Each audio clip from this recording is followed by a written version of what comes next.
People often say that a good marriage is a safe harbor where two people shelter each other's relatives, tolerate each other's shortcomings, and guard each other's tenderness. For 3 years, I have firmly believed in this sentence and guarded my marriage with Neil Carter wholeheartedly. I am Ruby Carter, and in these 3 years of marriage, I have always been humble, disciplined, and never made excessive demands on my husband, never pestered him for romance, never relied on his family connections and workplace resources to seek convenience for myself, and never brought trivial family troubles to him. I have always taken marriage as a mutually respectful partnership, maintained the most appropriate sense of boundaries, endured trivial marriage chores silently, compromised repeatedly for the stability of the family, and thought that my forbearance and propriety would be exchanged for his basic kindness and bottom line. I have always been a person with a strong sense of family affection, and my younger brother Toby is 7 years younger than me, that we grew up dependent on each other in a remote rural town. Our family was poor since childhood. Our parents worked hard in the fields all year round, with meager income and no background or connections. I studied hard all the way, walked out of the countryside through my own efforts, got into a good university, entered a top industry job, and married Neil, who had a superior urban family background and a successful career. After I got married and had a stable life, my biggest wish is to let my younger brother, who has suffered with me since childhood, have a smoother growth path and see a broader world. Toby is simple, honest, hardworking, and grateful. Unlike those impetuous and greedy young people, he has never relied on my sister's marriage to ask for extravagant enjoyment. After graduating from high school this summer, he took the initiative to give up the leisure vacation of his peers and hoped to go to a big city for an internship, learn workplace experience, accumulate social experience, and lay a foundation for his future college study and employment. He has always admired my ability and vision, and has always hoped that he can become a reliable and excellent person like me through his own efforts. In 3 years of marriage, this was the only request I ever made to Neil. I had never asked him for money, never asked him for expensive gifts, never asked him to use his connections to pave the way for my natal family. I just hoped that he could provide an ordinary, simple internship position in his company for my newly graduated younger brother, giving a rural child who had no connections a chance to learn and grow. It was just a trivial favor for Neil, who holds a middle and senior management position in a listed company, but it was the most precious opportunity for my younger brother, who came from a humble background. I gently told Neil my wish after dinner, with tentative caution and hidden gratitude in my tone. I was ready to thank him repeatedly, and even planned to take the initiative to take on all of Toby's internship work and trivial matters, so that he would not be troubled at all. But Neil never raised his head from his laptop screen. His fingers were still tapping the keyboard quickly, dealing with his workplace work. His tone was cold, perfunctory, and without the slightest warmth, like answering an insignificant trivial matter that annoyed him. Let him go to the front desk to report by himself. There was no warmth, no explanation, no arrangement, no greeting to the HR department. He just threw a cold sentence, perfunctorily sending me away. At that moment, I vaguely felt a trace of coldness, but I comforted myself that Neil was usually busy with work and might not have time to arrange trivial matters personally. I thought that even without special care, as long as my younger brother could get an internship opportunity, it was enough. In order to seize this hard-won internship opportunity, Toby traveled alone from our remote rural hometown to the bustling big city. He took a 17-hour overnight coach, sitting in the crowded and stuffy carriage all night, without sleeping a wink. He was afraid of being rude and losing this opportunity, so he specially put on the only clean and neat white shirt he had at home. It was his best clothes, the most decent costume he could take out, and he dressed carefully for this internship interview. After arriving at the downtown company building, Toby stood politely at the front desk hall, waiting quietly for arrangement. He was reserved and cautious, afraid of causing trouble to others, and did not take the initiative to disturb anyone. He sat on the rest chair in the empty lobby for a whole afternoon, from the bright morning sun until the sunset dyed the glass wall golden. He endured physical fatigue and uneasy tension, holding his simple resume tightly, and kept waiting patiently. He never complained, never took the initiative to call me to complain about the long wait, and never felt wronged because of no one receiving him. In his simple cognition, urban work is busy, and Neil must be too occupied to take care of him. He was willing to wait honestly, thinking that as long as he waited patiently, he could start his internship smoothly. What we never expected was that while Toby was waiting silently and honestly in the lobby, he had become the biggest joke of the company's internal employee group chat. The company's internal working group, which gathered dozens of senior employees and management, including Neil, popped up a mocking message in the evening, which completely tore off Neil's gentle and decent mask and let me see the extreme snobbery, cruelty, and discrimination hidden under his gentle skin. Who is that rustic country kid at the front desk? His white shirt collar is yellow from washing. It's so funny. He looks so poor and tacky. This sentence was accompanied by a candid photo taken secretly. In the photo, my young and simple younger brother was sitting alone on the rest chair, with his back straight and his posture cautious, humble, and sincere. And on the same floor, in the same afternoon, Neil stood side by side with another young man, with his hand casually on the man's shoulder, smiling gently, calmly, and appropriately, with full gentle pampering and decent demeanor. That young man is Leo Wilson, the core big villain of this story. He is Neil's distant cousin, born with a superior family background, spoiled and arrogant, snobbish and mean. He has always been jealous of my stable marriage with Neil and likes to take the initiative to provoke comparisons, ridicule others' humble origins, and rely on his family's superiority to bully colleagues and juniors in the workplace. He was the one who took the initiative to take the candid photo, took the lead in mocking Toby in the group chat, and deliberately triggered workplace discrimination and group ridicule. And Neil's silent connivance and deliberate contrast became the sharpest knife that hurt my younger brother and me. Immediately after the mocking message, another sentence pierced straight into my heart, cold and sarcastic. They're both younger brothers, but the gap is too big. One is elegant and well-bred, the other is a rustic country bumpkin. In their eyes, Leo, who has a superior background, is the decent and noble younger brother worthy of being treated gently by Neil, while my honest and hard-working rural younger brother is a humble joke worthy of public ridicule and wanton discrimination. The whole afternoon's waiting, my brother's 17-hour overnight trek, his careful dressing up, his sincere and humble expectation, all became the laughingstock of the company's senior employees. And my husband, the man I had trusted and accompanied for 3 years, watched all this happen, knew everything, but chose to remain silent, connive at the ridicule, and even personally set off the cruel gap between superiority and humbleness with his gentle attitude towards others. He did not stop the group chat ridicule, did not explain for my brother, did not arrange an internship for him, did not even take a look at the child who traveled thousands of miles to wait for him. He allowed my brother's sincerity to be trampled on, allowed my natal family's dignity to be ridiculed, and allowed the most vicious workplace discrimination to fall on a simple and innocent high school graduate. Third-party objective commentary. As an onlooker who observes the whole story objectively, I evaluate the female lead Ruby in the early stage. She is rational, disciplined, highly principled, and extremely loyal to marriage and family. For 3 years, she has no excessive demands, no dependency, no troubles, and maintains the highest marriage propriety. Her only weakness is that she overvalues marital harmony and is willing to tolerate indifference for the sake of stability. But her bottom line is extremely clear. She can endure personal grievance, but she will never allow outsiders to trample on her younger brother's dignity, allow snobbish discrimination to hurt her family affection, and allow her partner's connivance to destroy the warmth of her family. The core villain Leo is firmly established. He is snobbish, mean, fond of comparison and ridicule, takes the initiative to trigger workplace discrimination and public humiliation, and is the direct source of all contradictions and injuries.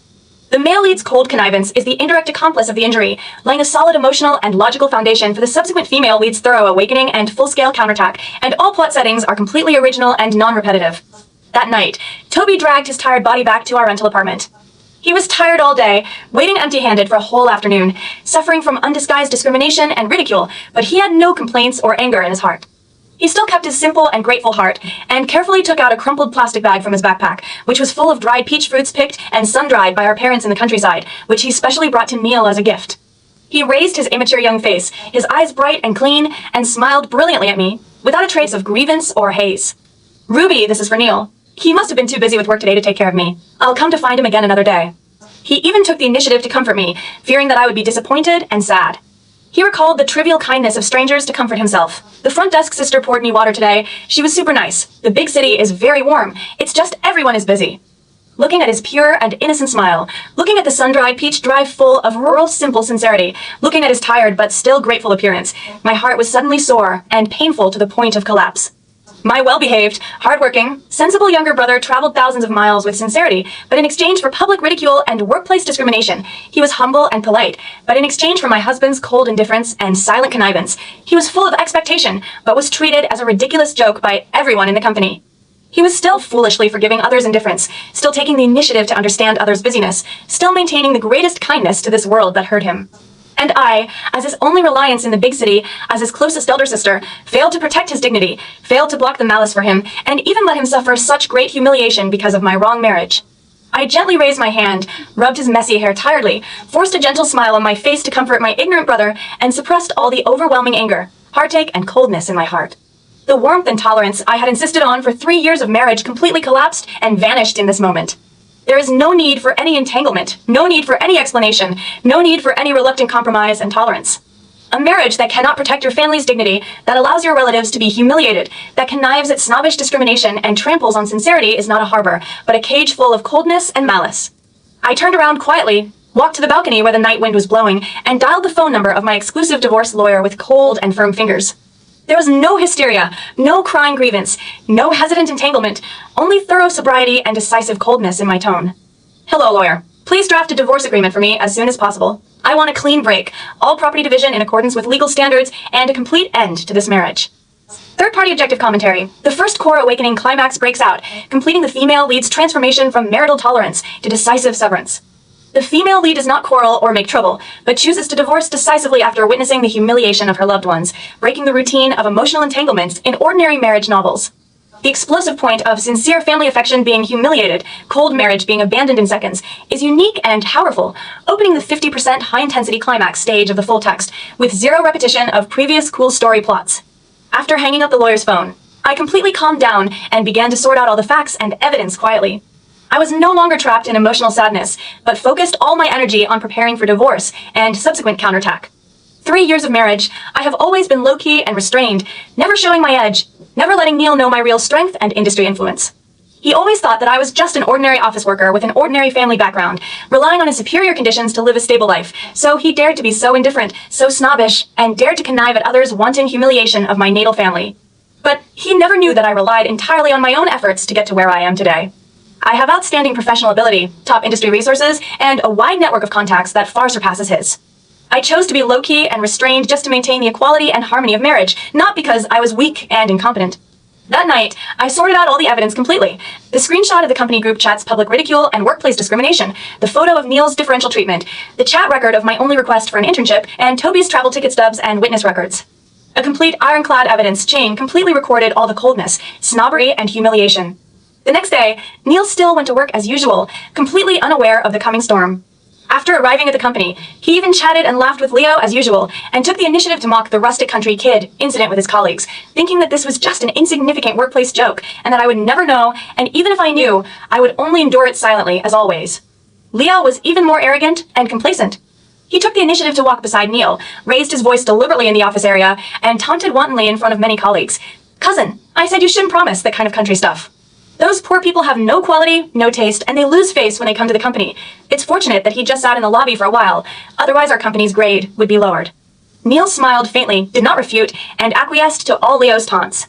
His indulgence made all colleagues more unscrupulous, and the workplace discrimination against rural backgrounds became more blatant in the company. Third-party objective commentary. The villain's arrogant climax is launched, and the male lead's cowardice and snobbery are fully exposed. The two villains take the heroine's tolerance as weakness and publicly escalate discrimination and humiliation in the workplace, completely pushing the conflict to the extreme. The explosive point of villain escalates public ridicule, male lead acquiesces in bullying, lays the groundwork for the subsequent dimensionality reduction counterattack, and the plot rhythm is tight and layered. Just as the whole office was filled with mocking and discriminatory voices, I walked into Neil's company building calmly and elegantly. I was dressed in a high-end custom workplace suit, with a cold and calm temperament, completely different from the gentle and low-key wife in daily life. Many front desk staff and ordinary colleagues who had ridiculed my brother were stunned when they saw me, vaguely feeling that my temperament and identity were far from ordinary. I walked straight to the senior management office area, without stopping, and went directly to the office of the company's CEO, who is my senior university mentor and my long-term industry partner. This company's core project investment and annual strategic cooperation are all closely linked with my personal industry resources. Neil's promotion and stable job in recent years are all indirectly benefited from the resource cooperation I brought to the company, but I never mentioned it to him once. The CEO was extremely respectful when he saw me, personally got up to greet me, and asked me what I needed. I did not beat around the bush, and directly handed over all the evidence of workplace discrimination, public humiliation, and employee moral misconduct that I had sorted out. "Mr. Smith, I come here today to formally report the serious workplace discrimination and immoral behavior of your company's employees Neil Carter and Leo Wilson. The two publicly ridiculed and humiliated incoming interns because of their rural background triggered bad workplace atmosphere, violated corporate culture and professional ethics, and caused extremely bad social impact. I spoke clearly and forcefully, with solid evidence and rigorous logic, without any emotional bias, only stating the facts and demanding official sanctions." The CEO's face changed drastically on the spot. He never thought that his company's internal employees would have such serious discriminatory and humiliating behaviors, and he never thought that the low-key misses. Carter, in his impression, was actually the big industry partner who had been helping the company develop. Third-party objective commentary. The heroine's hidden identity climax breaks out, realizing the first dimensionality reduction blow to the villains. The low-key and forbearing heroine's real industry status is exposed, completely subverting the male lead and villain's inherent cognition of the heroine is weak and dependent. The explosive point of the unknown wife is the company's core benefactor, low-key for 3 years, has a strong anti-routine cool sense, and completely breaks the stereotype of ordinary marriage novels. Neil and Leo, who were mocking wantonly in the office, were quickly summoned to the CEO's office. When they saw me standing beside the CEO with a cold face, their smiles froze instantly, and their faces turned pale in an instant. Neil was flustered and confused. He looked at me in disbelief, never understanding why I would appear in the CEO's office with such a dignified posture and why the CEO respected me so much. He tried to pull me aside, lowered his voice, and blamed me unhappily. "Ruby, What are you making a fuss about? It's just a trivial workplace joke. You're making a mountain out of a molehill and embarrassing me in the company. He still didn't realize his mistake, still thought I was deliberately making trouble, still cared about his face and workplace reputation, and had no trace of guilt for humiliating my brother. Leo was even more flustered and arrogant, trying to rely on family relations to suppress the matter. He stared at me fiercely and said aggressively, "Anne-Law, it's just a casual chat in the group." Why are you so narrow-minded? That country kid is tacky and rustic. Is it wrong for us to tell the truth? You're messing with our brothers for nobody. It's not worth it. Facing their double arrogance and ignorance, I just smiled coldly and took out the drafted divorce agreement from my bag and slapped it heavily on the desktop in front of Neil. It's not a trivial joke. It's undisguised discrimination, humiliation, and moral corruption. Neil, for 3 years of marriage, I have never asked you for anything, never troubled you with any trivial matters. The only request I made in my life was for you to give my hard-working younger brother an ordinary internship opportunity. But you chose to stand by and watch him be humiliated, connive at others' ridicule, and treat my family's sincerity as a joke. You care about your face, your workplace reputation, and your so-called brotherhood with Leo, but you never care about my family's dignity and my brother's grievance. This marriage is meaningless. Sign it. We divorce immediately. Third-party objective commentary. The face-to-face confrontation climax erupts, and the heroine completely tears off the false piece of marriage. She directly confronts the male lead's selfishness and the villain's meanness, takes the initiative to throw out the divorce agreement, and completely crushes the male lead's illusion of the heroine will tolerate forever. The explosive point of no longer compromise for marriage, decisively tear-face and divorce in public is powerful and thorough, with a distinct sense of cool counterattack. Neil panicked completely when he saw the formal divorce agreement. He finally realized that I was not throwing a petty temper, but really determined to divorce him. He used to be used to my gentleness and tolerance, and thought that I would never leave him, so he was unscrupulously cold and snobbish. At this moment, he finally began to regret, and hurriedly softened his attitude to plead for forgiveness. "Ruby, I was wrong. I really know my mistake. I didn't handle this matter well. I didn't stop the group chat ridicule in time, but I really didn't mean to humiliate your brother. I was just too busy. I neglected it. Don't divorce me, okay? Our 3-year marriage is not easy. I will apologize to your brother personally, arrange the best internship position for him, and let everyone in the company apologize to him. Forgive me this time." His anxious and humble appearance was completely different from his cold, perfunctory appearance yesterday, but I was completely indifferent. All his belated repentance and compensation were meaningless. The injury had already been done, the humiliation had already fallen on my brother, and the coldness in my heart had already frozen completely. It's too late for regret. What you hurt is not just an internship opportunity, but my brother's sincere heart and the dignity of my natal family. Dignity can never be repaired by perfunctory apologies and compensatory positions. I refused his reconciliation plea without hesitation and looked at the CEO calmly. "Mr. Smith, I insist on a formal official sanction for the two's workplace discrimination and immoral behavior. In addition, all my personal resource cooperation projects with the company will be fully terminated from today." Third-party objective commentary. The thorough emotional severance climax breaks out. The heroine completely abandons the soft-hearted weakness of forgiving belated repentance, adheres to her bottom line of family dignity, and uses her core resources to sanction the villain's workplace status. The explosive point of refuse all perfunctory compensation, insist on zero tolerance for humiliation, subverts the traditional reconciliation routine, and the character image is sober and powerful. The CEO did not dare to hesitate at all. Facing my absolute resource influence and solid evidence, he immediately issued an official company notice in front of everyone. First, publicly criticize Neil and Leo for serious workplace discrimination and immoral behavior, record major demerits in their personnel files, and announce the whole company to warn all employees. Second, immediately cancel Neil's senior management authority, demote his position, and suspend all his promotion qualifications within 5 years. Third, formally, dismiss Leo on the spot, permanently include him in the industry's blacklist of unprofessional employees, and prohibit all cooperative enterprises from employing him. The official notice was quickly synchronized to all company groups and internal platforms. All employees who had ridiculed Toby were completely stunned, and finally realized that the humble rural boy they mocked was the heroine's younger brother and the low-key Mrs. Carter was the company's top core partner that the boss attached great importance to. All the mocking voices disappeared in an instant, and the whole company fell into dead silence. Everyone was panicked and regretful, afraid of being implicated in the sanction. Leo's face was ashen and desperate. He never thought that a casual ridicule would make him lose his job completely, be blacklisted in the industry, and ruin his future career. He rushed to me in panic, knelt down to beg for forgiveness, and cried repeatedly to admit his mistake. "Ruby, I was wrong. I'm young and ignorant, I talk nonsense. Please forgive me. Don't ruin my career. I will apologize to your brother, kowtow to him to admit my mistake." I looked at his embarrassed and humble appearance indifferently, without any fluctuation in my heart.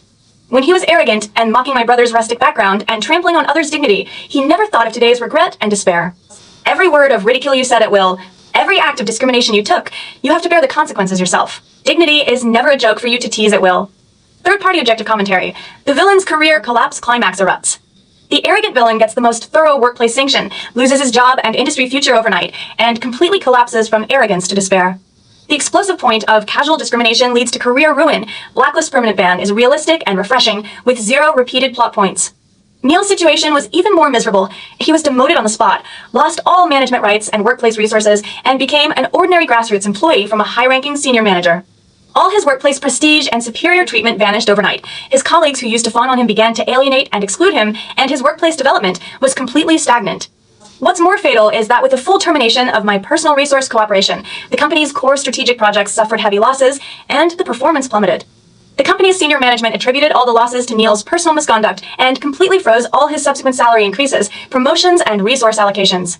His originally bright career future was completely ruined by his own snobbery and coldness. Neil was completely devastated. He finally understood how stupid and ignorant he was. He abandoned the most precious and low-key excellent partner, guarded a vain and snobbish so-called brotherhood, and ruined his 3-year stable marriage and lifelong career future with his own hands. He pestered me repeatedly after work, knelt down to apologize and repent in the community, begged me to withdraw the divorce application, resume resource cooperation, and give him a chance to turn over a new leaf. He even took the initiative to find Toby, bowed and apologized repeatedly, and took out a high-paying internship position to compensate him. But my brother had already seen through their true colors. The simple child no longer had any expectation of this internship opportunity. He politely refused Neil's compensation, smiled, and said, "My sister will give me a better future. I don't need the opportunity obtained by others' pity and humiliation." Toby's growth and sobriety made me feel relieved.